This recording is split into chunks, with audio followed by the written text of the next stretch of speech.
So here's a big one we hear. We often hear that there are concerns about how MLSs with non-realtor subscribers drive home the principles of the code of ethics because people are not realtors. They don't have to officially subscribe to the code of ethics, right? So how do you guys handle that? That you don't want people that are unethical, obviously selling real estate. They have a license, so they have some requirement to be ethical, I hope. But how do you deal with the differential between those that know the code of ethics, have been trained on the code of ethics, and those that don't, but they're still selling together? Who wants to take that one? Well, I can take that. Okay. For, as you pointed out earlier, Marilyn, NAR has opened the door for MLSs to decide whether or not they want to have non-realtor participants in their system. And some of us, like Art and I, have, it's mandated, but others have made the choice.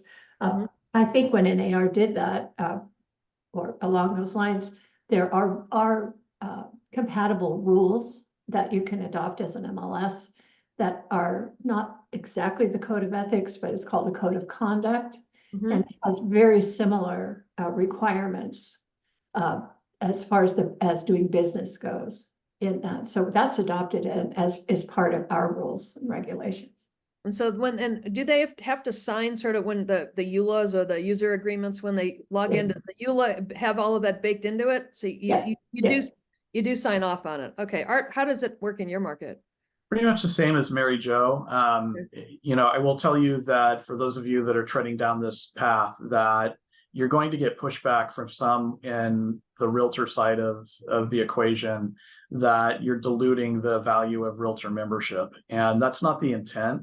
The intent is really to give people an even playing field when it comes to rules and everything that's going on from that standpoint. So we've just done as much as we possibly can because Mary Jo can probably give you a better idea of what her figures are. We don't know out in the wild how many of our members are actually realtors or not, because we don't track against that. But I think it's important that everybody, as much as you possibly can, has been put onto the same playing field that realtors have in the code of ethics. The EULA is a big part of that, and pushing forward some of those concepts and requirements on that side, and some changes to the rules and regs in regards to including some of those behaviors that are important to make sure that there is that level playing field. So the rules and the truth is the rules and regs have some level of the code of ethics, at least philosophies baked in, even when you're not doing what you guys are talking about, right? I mean, they do coincide with one another, but so you don't have to worry about the code of ethics as long as you take the code of conduct concepts, which are the things that really matter when you're working with one another and with your clients successfully. Okay, got it.